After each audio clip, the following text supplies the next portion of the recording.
गीता अध्याय 1 श्लोक 7। अस्माकं तु विशिष्टा ये तानि बोधद्विजोत्तम नायका मम सैन्यस्य संज्ञार्थं तान् ब्रवीमि ते। हे द्विजोत्तम, हमारे पक्ष में भी जो मुख्य हैं उन पर भी आप ध्यान दीजिए। आपको याद दिलाने के लिए मेरी सेना के जो नायक हैं उनको मैं कहता हूँ। इसकी व्याख्या साधक संजीवनी ग्रंथ से महाराज श्री राम सुखदास जी महाराज उनके ग्रंथ से इसकी व्याख्या हम कर रहे हैं। तो पिछले श्लोक में आपने देखा कि पांडवों की सेना के योद्धाओं के बारे में बताया दुर्योधन ने सेनापति द्रोणाचार्य को। तो द्रोणाचार्य के मन में पांडवों के प्रति द्वेष पैदा करने के लिए और युद्ध के लिए जोश दिलाने के लिए दुर्योधन ने पांडव सेना की विशेषता बताई। दुर्योधन के मन में विचार आया कि द्रोणाचार्य पांडवों के पक्षपाती हैं ही, अतः वे पांडव सेना की महत्ता सुनकर मेरे को यह कह सकते हैं कि जब पांडवों की सेना में इतनी विशेषता है तो उनके साथ तू संधि क्यों नहीं कर लेता। ऐसा विचार आते ही दुर्योधन आगे की 3 श्लोकों में अपनी सेना की विशेषता बताता है। तो ये 7वां श्लोक और इसके आगे के 8वां और 9वां 2 श्लोक इसमें अपनी सेना की विशेषता बता रहे हैं।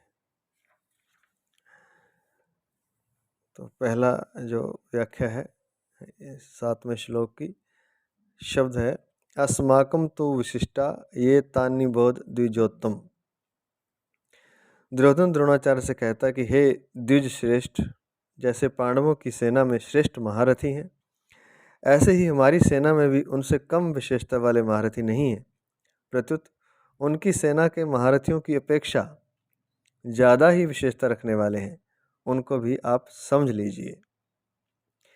तीसरे श्लोक में पश्य शब्द का और यहाँ निबोध क्रिया देने का तात्पर्य है कि पांडवों की सेना तो सामने खड़ी है, इसलिए उसको देखने के लिए दुर्योधन पश्य अर्थात देखिए क्रिया का प्रयोग करता है। तो वहाँ पश्य क्रिया आई है, यहाँ निबोध क्रिया आई है देखने के लिए। तो उसको देखने के लिए दुर्योधन पश्य अर्थात देखिए क्रिया का प्रयोग करता है, परंतु अपनी सेना सामने नहीं है, अर्थात अपनी सेना की तरफ द्रोणाचार्य की पीठ है, इसलिए उसको देखने की बात न कहकर उस पर ध्यान देने के लिए दुर्योधन निबोध अर्थात ध्यान दीजिए क्रिया का प्रयोग करता है। निबोध अर्थात ध्यान दीजिए इस क्रिया का प्रयोग करता है। अगला शब्द नायका मम सैन्यस्य संज्ञार्थम तान ब्रवीमि ते।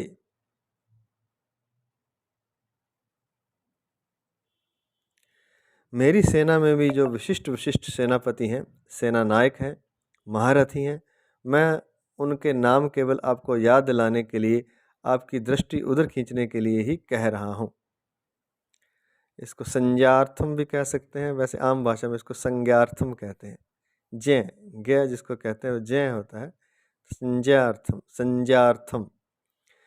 संज्ञार्थम पद का तात्पर्य है कि हमारे बहुत से सेना नायक हैं, उनके नाम मैं कहाँ तक कहूँ, इसलिए मैं उनका केवल संकेत मात्र करता हूँ, क्योंकि आप तो सबको जानते ही हैं।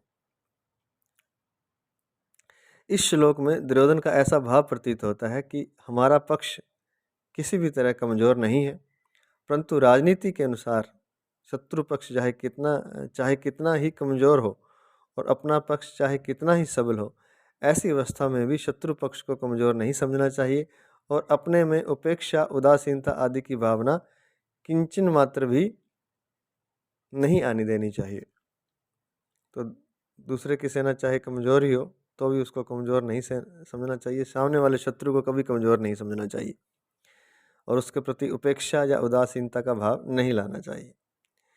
इसलिए सावधानी के लिए मैंने उनकी सेना की बात कही और अब मैं अपनी सेना की बात कहता हूँ। दूसरा भाव यह है कि पांडवों की सेना को देखकर दुर्योधन पर प्रभाव पड़ा और उसके मन में कुछ भय भी हुआ, कारण कि संख्या में कम होते हुए भी पांडव सेना के पक्ष में बहुत से धर्मात्मा पुरुष थे और स्वयं भगवान थे। जिस पक्ष में धर्म और भगवान होते हैं उसका सब पर बड़ा प्रभाव पड़ता है। और विशेषतः तो बात यह है कि जहाँ धर्म होता है वहाँ भगवान अपने आप ही स्वतः ही खड़े हो जाते हैं। तो वहाँ तो साक्षात रूप में खड़े थे, लेकिन कलयुग में आज भी अगर हम धर्म पर चलते हैं तो यहाँ धर्म होगा, वहाँ भगवान रहेंगे ही रहेंगे। तो जिस पक्ष में धर्म और भगवान होते हैं उसका सब पर बड़ा प्रभाव पड़ता है। पापी से पापी, दुष्ट से दुष्ट व्यक्ति पर भी उसका प्रभाव पड़ता है। धर्म, क्योंकि सत्य धर्म है, सत्य जो वस्तु है, जो तत्व कह लें, वो धर्म है। तो उसका प्रभाव पापी से पापी और दुष्ट पर भी पड़ता है। इतना ही नहीं, पशु पक्षी वृक्ष लता आदि पर भी उसका प्रभाव पड़ता है, सत्य का, धर्म का, क्योंकि धर्म सत्य है, भगवान का क्योंकि भगवान सत्य है। कारण कि धर्म और भगवान नित्य हैं, वो तो हमेशा है। कितनी ही ऊंची से ऊंची भौतिक शक्तियाँ क्यों न हो, वे सभी अनित्य हैं, लेकिन धर्म और भगवान नित्य हैं।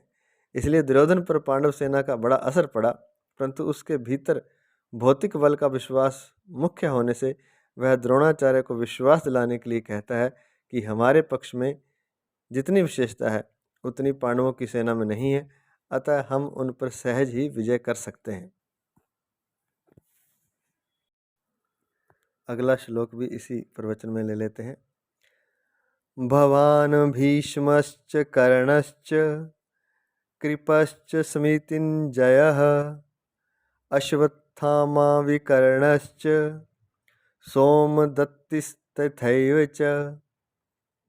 आप द्रोणाचार्य और पितामह भीष्म तथा कर्ण और संग्राम विजयी कृपाचार्य तथा वैसे ही अश्वत्थामा, विकर्ण और सोमदत्त का पुत्र भूरिश्रवा।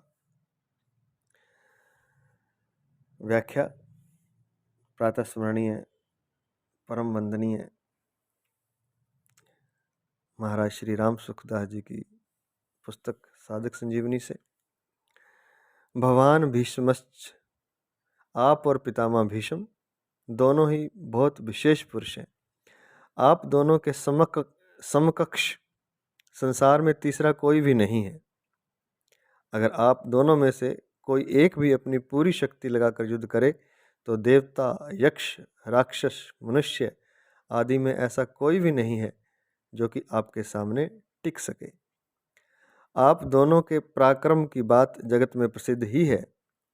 पितामह भीष्म तो आबाल ब्रह्मचारी हैं, अर्थात बचपन से, बालपने से ब्रह्मचारी हैं। असखलित ब्रह्मचारी कहा गया शास्त्रों में पितामह भीष्म को,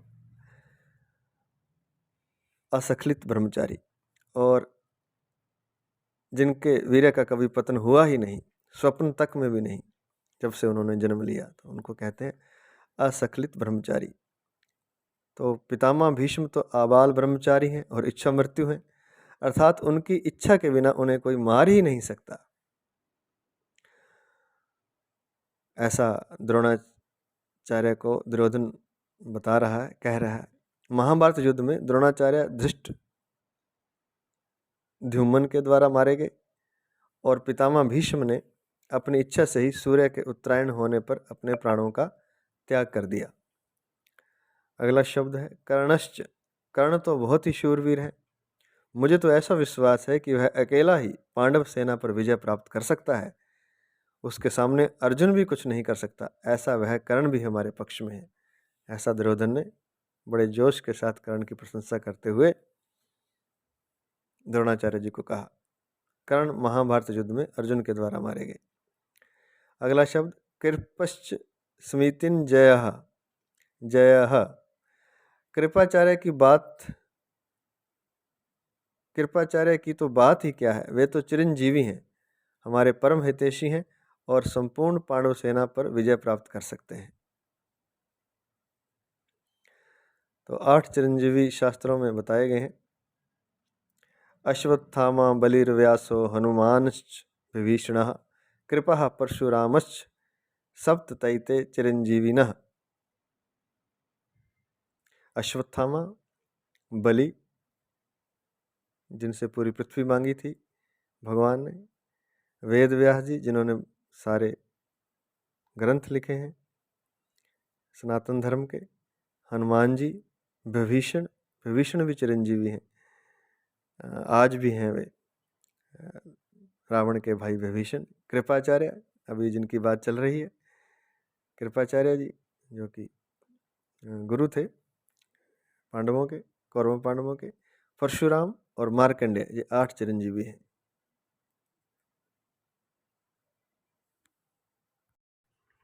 तो दुर्योधन कहता है कि कृपाचार्य हमारे परम हितैषी हैं और चिरंजीवी हैं और संपूर्ण पांडव सेना पर वे विजय प्राप्त कर सकते हैं। यद्यपि यहाँ द्रोणाचार्य और भीष्म के बाद ही दुर्योधन को कृपाचार्य का नाम लेना चाहिए था, परंतु दुर्योधन को कर्ण पर जितना विश्वास था उतना कृपाचार्य पर नहीं था, इसलिए कर्ण का नाम तो भीतर से बीच में ही निकल पड़ा। द्रोणाचार्य और भीष्म कहीं कृपाचार्य का अपमान न समझ लें, इसलिए दुर्योधन कृपाचार्य को संग्राम विजयी विशेषण देकर उनको प्रसन्न करना चाहता है। स्मृतिंजयः अर्थात संग्राम विजयी हैं कृपाचार्य, क्योंकि पहले कर्ण का नाम निकल गया तो उसके बाद कृपाचार्य के बारे में उन्होंने कहा स्मृतिंजयः संग्राम विजयी, ताकि कहीं द्रोणाचार्य जी नाराज ना हो जाए। अश्वत्थामा, ये भी चिरंजीवी हैं और आपके ही पुत्र हैं, ये बड़े ही शूरवीर हैं। इन्होंने आपसे ही अस्त्र शस्त्र की विद्या सीखी है, अस्त्र शस्त्र की कला में ये बड़े चतुर हैं। विकर्णश्च सोमदत्तिस्तथैव च, आप यह न समझें कि केवल पांडव ही धर्मात्मा है, हमारे पक्ष में भी मेरा भाई विकर्ण बड़ा धर्मात्मा और शूरवीर है। ऐसे ही हमारे प्रति पितामह शांतनु के भाई बाहलिक के पुत्र तथा सोमदत्त के पुत्र भूरिश्रवा भी बड़े धर्मात्मा हैं। इन्होंने बड़ी बड़ी दक्षिणा वाले अनेक यज्ञ किए हैं। ये बड़े शूरवीर और महारथी हैं। युद्ध में विकर्ण भीम के द्वारा और भूरिश्रवा सात्यकी के द्वारा, जिसे युयुधान कहा गया था पहले, सात्यकी भी कहते हैं, उनके द्वारा मारे गए। यहाँ इन शूरवीरों के नाम लेने में दुर्योधन का यह भाव मालूम देता है कि हे आचार्य, हमारी सेना में आप भीष्म, कर्ण, कृपाचार्य आदि जैसे महान पराक्रमी शूरवीर हैं, ऐसे पांडवों की सेना में देखने में नहीं आते ऐसे शूरवीर। हमारी सेना में कृपाचार्य और अश्वत्थामा ये 2 चिरंजीवी भी हैं, जबकि पांडवों की सेना में एक भी चिरंजीवी नहीं है। हमारी सेना में धर्मात्माओं की भी कमी नहीं है, इसलिए हमारे लिए डरने की कोई बात नहीं है। तो इस तरह से अपनी सेना का दुर्योधन परिचय दे रहा है। आगे के 2 श्लोकों में भी विशेषता से अपनी सेना का परिचय दुर्योधन द्रोणाचार्य को दे रहे हैं। उसकी चर्चा हम आगे के श्लोक में करेंगे। यह 7वां और 8वां श्लोक हो गया। 9वां 10वां श्लोक कल करेंगे। जय श्री कृष्ण, जय श्री कृष्ण, जय श्री कृष्ण।